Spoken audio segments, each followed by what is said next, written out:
Assalamualaikum warahmatullahi wabarakatuh. Alhamdulillahi rabbil alamin.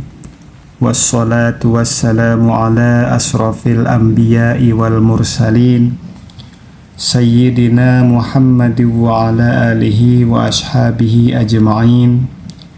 Ashhadu an la ilaha illallah wahdahu la syarikalah wa ashhadu anna Muhammadan abduhu wa rasuluhu la nabiyya ba'dah, amma ba'd. Saudara-saudaraku dan jamaah sekalian yang dirahmati Allah, sebenarnya Abi tidak ingin membahas tema ini karena beratnya rahasia di dalamnya. Namun karena adanya permintaan dari salah satu jamaah, saya coba menguraikannya agar kita memiliki pemahaman yang terang, jernih, dan tidak tersesat dalam memahami jalan menuju Allah Subhanahu wa Ta'ala. Para hadirin jamaah sekalian, seorang waliullah adalah hamba yang mendapatkan ilham. Perlu diingat, berbeda dengan Nabi. Seorang wali tidak maksum. Mereka itu adalah manusia biasa yang masih mungkin melakukan kesalahan dan dosa. Namun rahasianya adalah Allah sengaja menjatuhkannya dalam khilaf agar ia menangis terseduh-seduh dalam taubatnya. Allah merindukan rintihan taubat seorang wali yang merasa dirinya hina, melebihi rasa bangga seorang ahli ibadah yang merasa suci. Jemaah sekalian yang dirahmati oleh Allah, ketahuilah bahwa jalan ke sana itu sebanyak napas makhluknya. Ada 1001 jalan menuju Allah, tidak hanya melalui jalur sholat malam atau puasa yang tiada henti. Ada hamba yang sampai kepada Allah melalui jalur sabar, serta saat diuji kemiskinan dan sakit. Ada yang sampai melalui jalur ilmu dengan mengajar misalnya. Namun, ada juga jalan yang paling cepat dan paling licin untuk sampai kepada Allah. Apa itu? Yaitu melalui jalur khidmat. Khidmat itu artinya pelayanan kepada sesama hamba, terutama bakti penuh kepada seorang ibu. Bakti kepada seorang ibu sanggup meruntuhkan hijab-hijab besar yang tak tertembus oleh ribuan rakaat sholat sunnah. Maka bersyukurlah masih memiliki ibu dan berbaktilah kepadanya. Ibu adalah wujud kasih sayang Allah yang paling nyata di bumi. Ketika kita menyuapinya, membersihkan kotorannya, dan menahan amarah demi ibu, kita sedang melakukan proses fana namanya, atau sirnanya ego. Kita sedang menghancurkan kesombongan batin.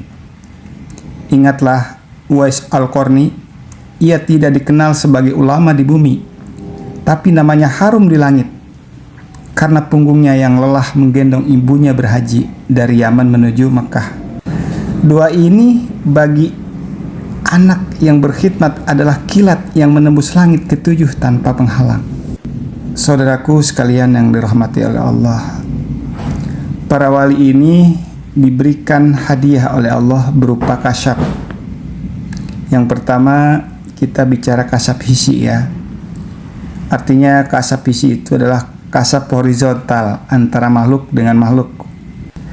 Kasab hisi adalah terangkatnya hijab panca indera lahiriah, sehingga seseorang mampu menangkap dimensi lain melalui mata hati atau basirah. Melalui basirah ini, seorang wali diizinkan menyaksikan realita alam makhluk yang tersembunyi, diperlihatkan sorga yang sangat indah dan kengerian neraka, keberadaan jin, hingga menyaksikan tugas para malaikat dan kemuliaan aras Allah. Ada juga dia melihat hakikat sifat manusia. Wali diperlihatkan hakikat batinnya. Bagaimana orang-orang yang rakus itu diibaratkan anjing, kata Allah. Kama salil kalbi, jelas itu seperti anjing, terlihat jelas oleh mata batinnya, bukan lagi manusia. Kemudian ada yang terlihat seperti monyet, dan itu pun jelas. Allah mengatakan kunu kirodatan khasi'in, jadilah kera yang hina. Ini menunjukkan batin orang yang gemar melanggar batas syariat. Penglihatan-penglihatan ini bukan untuk menghina, melainkan sarana untuk dakwah dengan sindiran yang sangat halus. Dengan mengetahui penyakit hati orang, wali itu memberikan nasihat tepat sasaran tanpa mempermalukan orang tersebut di depan umum. Jemaah yang merasa hatinya terbaca atau orang yang merasa hatinya terbaca, tersentuh, dia bertobat tanpa merasa dipojokkan. Perlu diketahui, kasyaf ini bagi sebagian para waliullah itu dianggap sebagai sesuatu yang menghalangi pandangannya kepada Allah. Imam Al-Qushairi menjelaskan bahwa kasyaf hissi ini bukanlah tujuan. Banyak wali sejati justru berdoa agar penglihatan gaibnya itu ditutup kembali, agar batin mereka fokus hanya pada Allah. Waspadalah juga terhadap kasyaf syaitani, karena juga kasyaf juga ada yang bersumber dari setan ya. Itu kita sebut sebagai istidraj. Setan memberikan keajaiban agar muncul penyakit ujub atau bangga diri. Pembedanya adalah syariat. Ada dalam sebuah hadis mengatakan innal halala bainun wa innal harama bainun. Sesungguhnya yang halal itu jelas dan yang haram juga jadi jelas tuh. Jadi ditimbang dengan Al-Quran dan Sunnah. Jemaah sekalian yang dirahmati oleh Allah, ada penyakit di dunia spiritual ini. Di tengah pencarian kita menuju Allah, ada jurang yang sangat berbahaya yang disebut dengan khurafat. Khurafat itu apa? Khurafat adalah cerita-cerita rekaan atau dongeng atau kepercayaan yang tidak memiliki dasar dalam agama, namun dianggap sebagai kebenaran karamat. Wali ini memiliki karamah ini, karamah itu. Nah, jadi mereka terjebak mengagumi keajaiban yang tidak masuk akal daripada mengagumi kemuliaan akhlak sang wali itu sendiri. Khurafat itu muncul ketika kecintaan kepada seorang tokoh melampaui batas atau gulu, sehingga akal sehatnya atau dalil syariatnya itu ditinggalkan. Sebagai contoh, mari kita lihat fenomena kitab manaqib Syekh Abdul Qadir Al-Jailani yang sering dibaca di tengah masyarakat, terutama di pondok-pondok pesantren, ketika lagi hajatan, lagi syukuran, banyak kan, sampai menaruh uang tuh di kitabnya. Kita semua sepakat bahwa Syekh Abdul Qadir Al-Jailani adalah seorang sultanil aulia, rajanya para wali, yang sangat alim dan taat syariat. Namun dalam banyak kitab manaqib yang beredar di tengah masyarakat ini sering disisipkan cerita-cerita yang berbau khurafat. Contoh, cerita tentang menghidupkan ayam yang sudah dimakan, atau menantang malaikat maut untuk mengembalikan nyawa muridnya.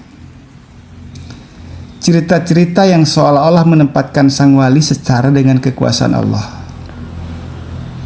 Jemaah yang dirahmati oleh Allah, kita harus cerdas. Cerita semacam ini seringkali adalah tambahan dari orang-orang setelah beliau terlalu fanatik ya. Itu ditulis setahu saya, setahu Abi, sekitar 300 tahun setelah Syekh Abdul Qadir Jailani wafat. Syekh Abdul Qadir Jailani sendiri berpesan, terbanglah kepada Tuhanmu dengan dua sayap. Apa itu? Al-Quran dan Sunnah. Jika ada cerita dalam manaqib yang bertentangan dengan akidah tauhid atau meremehkan syariat, maka itu adalah khurafat yang harus ditinggalkan. Kita mencintai wali karena ketaatannya, bukan karena dongeng kesaktiannya. Kita lihat aja bagaimana Rasulullah. Rasulullah kan manusia seperti kita, manusia biasa, sama. Ketika dalam perang juga Rasulullah kan sempat giginya itu sampai patah kemudian berdarah. Jadi seperti manusia biasa, sama seperti kita. Tetapi luar biasanya adalah kuropat ini melebihi daripada Nabi. Nah, ini perlu dipahami ya. Jadi kita tinggalkan hal seperti itu. Ada dalil yang mengatakan innal halala bainun wa innal harama bainun. Sesungguhnya yang halal itu jelas dan yang haram juga jelas. Itu dalam sebuah hadis. Jadi segala bentuk keajaiban yang membuat seseorang merasa tidak perlu sholat atau merasa setara dengan Tuhan, itu adalah istijraj. Jadi bahaya, ini sangat bahaya. Karena itu juga pandangan-pandangan goib ya. Sama aja pandangan goib, tapi munculnya bukan dari Allah, tapi dari setan. Kemudian ada juga kasyaf syuhudi. Nah, beda dengan kasyaf hisi tadi. Kasyaf hisi itu horizontal sifatnya dari makhluk ke makhluk. Tapi kasyaf syuhudi itu vertikal antara makhluk dengan khalik. Batinnya menyaksikan pancaran sifat Allah pada segala sesuatu. Namun penyaksian ini pun masih bisa terputus. Misalnya dia lalai saat dia tidur, dia nggak tahu apa-apa, itu namanya terputus tuh. Itu namanya kasyaf syuhudi. Lebih lanjut lagi, karena Allah itu memiliki sifat dan juga zat ya. Ada yang disebut musyahadah. Ini disebut marifat zat atau fana zat. Makom ini tertinggi di mana hamba memahami bahwa sifat-sifat yang menerangkan zat Allah di dalam dirinya. Di sini batin tidak lagi bolak-balik. Mau tidur, mau terjaga, atau tanpa khilaf secara zahir, batinnya tetap menyaksikan Allah secara mutlak. Karena kenapa? Karena Allah berfirman, innallaha bikulli syai'in muhit, bahwasanya Allah meliputi segala sesuatu di dalam maupun di luar dirinya. Ada perbedaan yang sangat luar biasa. Apa sih bedanya ulama dengan wali? Nah, Abi coba jelaskan sejelas-jelasnya ya, mudah-mudahan ini bisa dipahami. Ulama itu jalannya jalan kasbi. Kasbi itu apa? Kasbi itu adalah usaha. Menempuh jalan melalui belajar, riset, mondok pesantren, sekolah atau kuliah ya, penalaran akal. Mereka menguasai hukum lahiriah atau syariat secara tertulis. Ilmu dari luar ke dalam melalui buku dan kajian-kajian kitab tertulis, kekuatannya adalah pada dalil teks. Sementara waliullah itu juga bisa begitu ya, dia bisa melalui belajar, ya, bisa melalui pondok pesantren, bisa juga seperti itu. Tetapi waliullah itu diberikan sebuah hadiah dengan cara apa? Menempuh jalan melalui penyucian hati atau takziyatun nafs. Ilmunya itu langsung dari Allah tanpa belajar. Seperti apa ilmunya? Yaitu ilmu yang tersirat. Dia nggak bertulis, nggak berhuruf, dan nggak ada bukunya. Itu namanya ilmu laduni yang langsung dari Allah. Ada nggak dalilnya? Ada. Dalilnya wa'allamnahu min ladunna ilman. Dan kami telah mengajarkan kepadanya ilmu di sisi kami. Itu yang disebut ilmu laduni.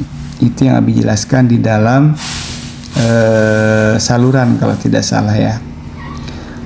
Ulama menerangkan Allah melalui kata-kata yang tertulis di dalam kitab atau buku. Dalil ya, secara teks. Tapi wali menunjukkan bukan dengan kata-kata, tapi menunjukkan dengan kehadiran Allah melalui gerakan rasa dan pancaran akhlak. Ya, jadi dia bukan ahli ya, bukan ahli secara seperti, kecuali walinya itu belajar juga. Tapi kalau walinya nggak belajar, bisa juga terjadi dia nggak pandai dalam berdalil ya, tetapi dia bisa menunjukkan kehadiran Allah melalui getaran rasanya dan pancaran akhlaknya. Para jamaah sekalian, kayaknya udah cukup ya, nanti kita bahas yang lain. Karena pembahasan tentang wali ini sangat dalam ya, karena banyak rahasia-rahasianya. Terutama ketakutan para wali kepada Allah, ketakutan kehilangan cintanya Allah. Karena apa? Karena bisa saja Allah mengambil atau menutup kewaliannya. Itu yang paling ditakutkan oleh para wali Allah. Mari kita berdoa bersama. Rabbana la tuzigh qulubana ba'da idh hadaitana wa hab lana min ladunka rahmatan innaka antal wahhab. Allahumma arinal haqqa haqqan warzuqna ittiba'ah wa arinal batila batila warzuqna jatinabah. Walhamdulillahi rabbil alamin. Wallahu a'lam bishawab. Wassalamualaikum warahmatullahi wabarakatuh.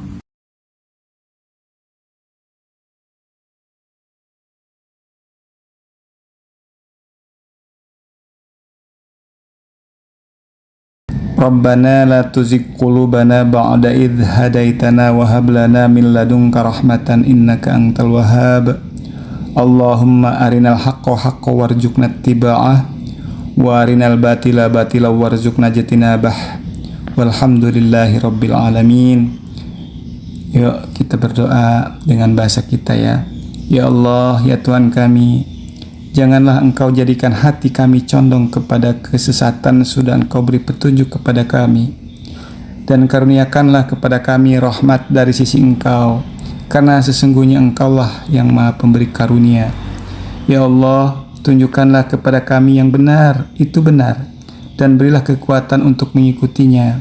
Dan tunjukkanlah yang batil itu batil, dan berilah kekuatan untuk menjauhinya. Ya Allah, segala puji bagimu dan Tuhan semesta alam. Wabillahi taufik wal hidayah. Wassalamualaikum warahmatullahi wabarakatuh.